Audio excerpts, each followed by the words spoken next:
Hi, my name is Cole Mugridge. I am currently a student studying psychology at Cape Breton University.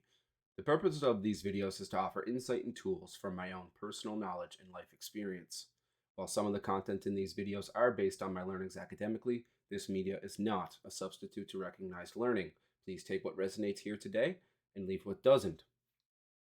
Intro out of the way. What's up, guys? Thanks for viewing the last two videos. They're both performing pretty well, and I appreciate the support immensely. Today, we're going to be talking about love the people you're supposed to. Chew on that for a second. Loving the people you're supposed to. See, in today's social media world, always a grander scope, it's very easy to fall attracted to people that aren't within our lives and to paint a grass is greener mentality or always be searching for something more. You could be with your current partner and upset or wanting better, and rather than trying to put in the work to change your current situation, you bail, leave, look for someone else who is better. You could have great friends, a nice, noble support system. While everyone in it isn't perfect and everyone offers their own things, it's the same thing with a relationship. We're always looking for better or what's next or the next best thing. Shouldn't say we, some people do. What's important here is to highlight the phenomena of why are we attracted to people that don't want us. First of all, you could have mommy or daddy issues. You have to check your abandonment wounds, and you have to check your attachment styles. I'll leave a link in the description to the attachment style quiz, as well as a YouTube channel that I refer to learn about my attachment style, which, by the way, is fearful avoidant. Not fantastic. It's also known as disorganized avoidant. It means that I crave love and connection, but I push people away that are close to me. So, me talking about this today, I have some insight and I have some experience, but it's something that maybe we could develop together. So, some people in your life that you're supposed to love could be your friends, your family, your colleagues, or even your coworkers. It's okay to love all these people platonically, and you can choose to love whoever you want. Love is a free, infinite resource that's very good to give out. So, why is it important to love these people? Well, it's to develop your support network. So, if you were to take a step back, when shit hits the fan, who do you lean on? Do you lean on yourself, hyper individualized? That's something I do. Not great. Do you over lean on perhaps your partner or maybe your sibling? Well, then you're a bit codependent. We all fall. It's sort of a spectrum. But the big thing that you're looking to do here is to develop a support system around yourself so that when things get to be a little bit too much, you have people in your back pocket that you can lean on. So, your friends, for instance, why is it important to love them? Well, do you tell them that you love them? Do you do nice things for them? Do you ever tell them how much you appreciate them? Do you praise them? Are you there to support them in their goals and their efforts? If you answered yes to plenty of these, chances are you're a good friend. If you answered no to many of these, chances are you're a bad friend. If you answered to some, probably in the middle. I think we all fall somewhere in the middle. Well, the idea here is to not be a hypocrite, right? Oftentimes, when we hyper isolate ourselves, typically on these self love or self development journeys, we think it's very lonely, when in fact it's not. We choose to isolate ourselves because we think nobody gets it and we're being edgy. Just because other people aren't where you are doesn't mean that they're not doing their own thing. While they may not be able to resonate exactly with what you're going through at the moment, it doesn't mean that they don't care and they won't do what they can to support you. So get out of your edgy little box and text a friend if you're feeling lonely. If you don't have a romantic partner, lean on your family or your friends. When you go to work, maybe ask your coworker a bit about their life and their personal time and maybe some of their life experiences. It's very important because as humans, we're social animals. We crave comfort and we crave intimacy, and it's a part of the human system. As social creatures within social isolation or lack thereof, like spending time in confinement or by ourselves alone, we kind of start to develop madness. You need people in your life that you love, not only so they can love you back, but so you can also have your head checked and to keep in reality checked. I pray for you that the people you do surround yourself with are very vulnerable, honest, and truthful people that can hold you accountable. These are the best people to have around. These are the people you're supposed to love. Another group that's pretty iffy to talk about is family. We all have family problems. I have family problems. You need to learn how to forgive. A lot of things happen growing up, and you need to bear in mind that it's your parents' first time being parents. More often than not, they're young and trying to figure it out. And as an adult, it's pretty easy to reflect on all of the different ways that they fucked up. You have two options: make it a part of your identity, hold them to a grudge, and never move forward, remain in hatred, or you can learn to undo all the hatred and undo all the pain that was caused upon you, obviously through therapy, meditation, self reflective practice, etc., and break the cycle and choose love. And to recognize that even though that things were difficult when they happened, that they were just doing their best too. And if they weren't doing their best, it's important to acknowledge that too, because then you can place boundaries and you need to have some uncomfortable conversations. These are the ways that you'll feel like you're moving forward and you're progressing in your life. I spent a lot of my life in my parents, from my parents in neglect. I felt very isolated from my siblings.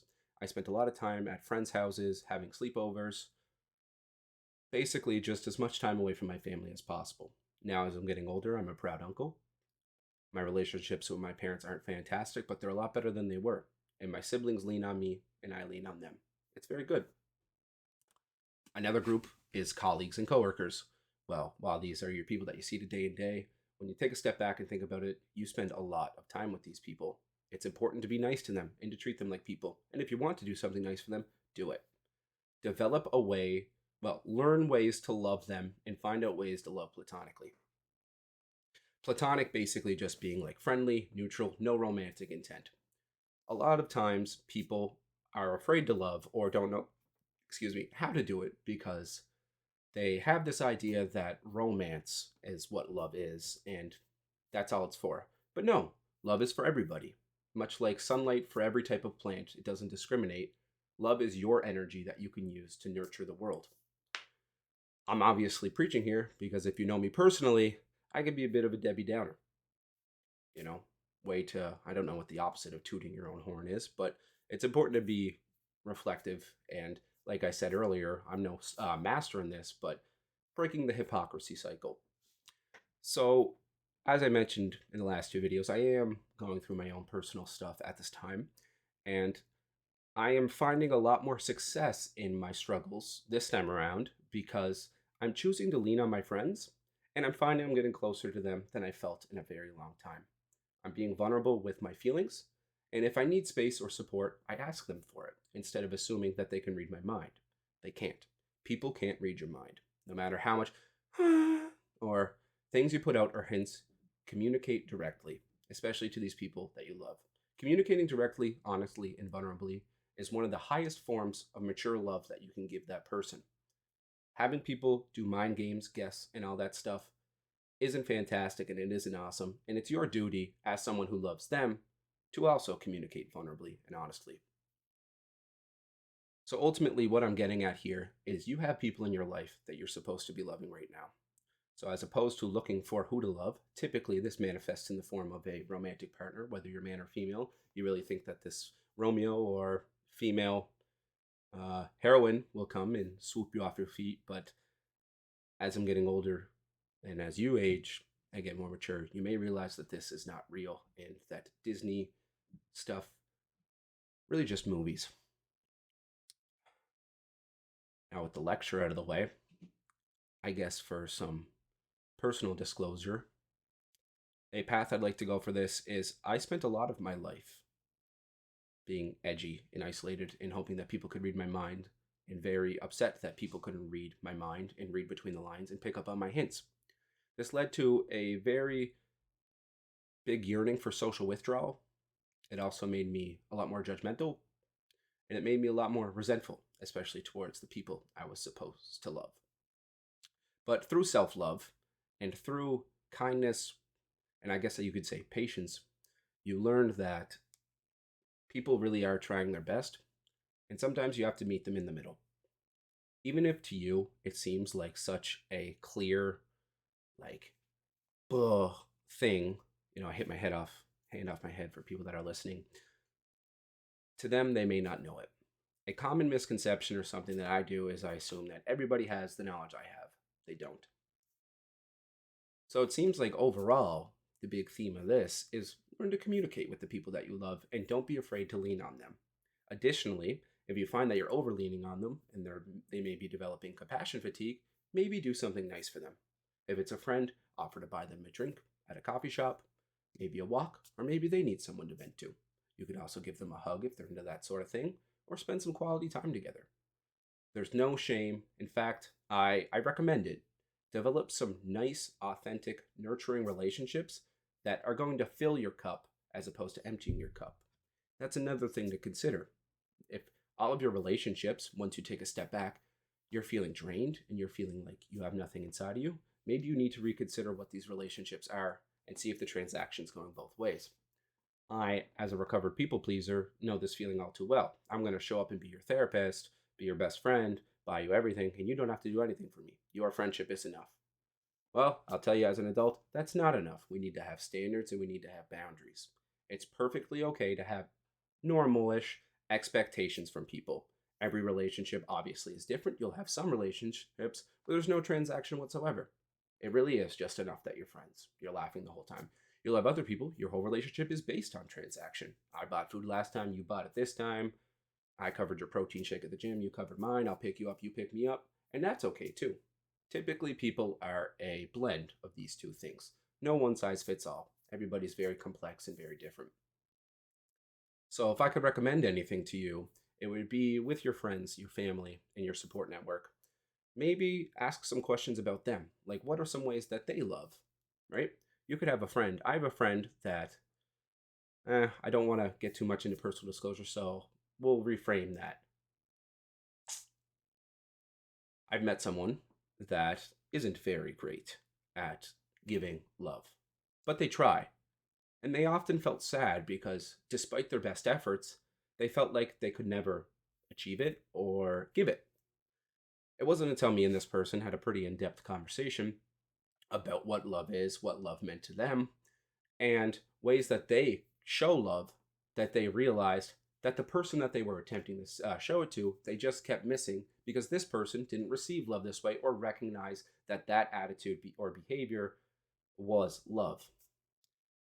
So, this is an alternative thing to consider, particularly for those of you that have a romantic partner. If you're feeling very stuck and like things are kind of dragging, don't give up quite yet. You have to do your due diligence by having some difficult conversations and saying, hey, this is how I love. How do you love? When you're in love, how will I know?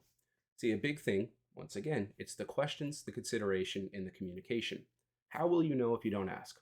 Don't assume you're super smart and that you know everything. Fall in love with the curiosity and getting to know your partner, enter their spirit, and want to know them as a person, truly on the inside and out.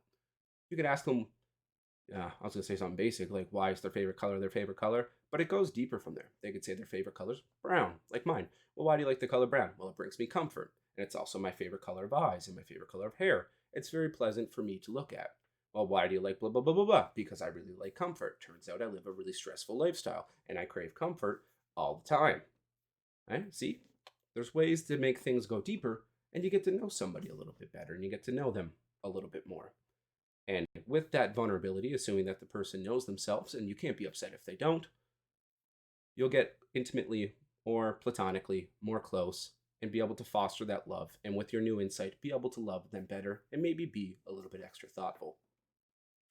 So, to wrap this up, work on your attachment issues. If you have any, do a quiz. I'm going to leave one in the description to find out your attachment style. From there, it's your due diligence to do your research on yours. There's plenty of information on the internet. I'm not going to tackle this subject probably anytime soon specifically, so you're better off looking elsewhere. But there's tons of resources available for your attachment style is particularly what you're looking for. From there, there's plenty of ways to go about, find out what you need to know about yourself, get deep in that iceberg, and do some reflective learning. You'll find that your shadow is going to be pretty intricately connected with your attachment style. At least it was in my case. The grass is greener mentality, it's much like gambling. Who knows? Like sometimes they say the devil you know is the devil you know is better than the devil you don't. I think that's a load of crap and it's kind of fear mongering. Don't be afraid to meet new people. It's always okay to meet new connections. Consider your friends, family, colleagues, and coworkers. Of that, who do you like? Who do you love? And what are some ways that you can love more? because what you give, you get back. Don't forget to develop a support network and lean on them. It's always okay to ask for help. And if people aren't okay with help or they don't want to help you, you have to trust that they will be able to tell you that vulnerably. And lastly, love them and find out ways to love platonically. Platonic love, meaning friendly love or non romantic love, is the other side of the coin of love. And I think it's one that a lot of people go without doing. This is one that I may cover in a future episode, but for now, this has been love the people you're supposed to. Have a great day. Take care of yourself. Take what resonates here today and leave what doesn't. Take care.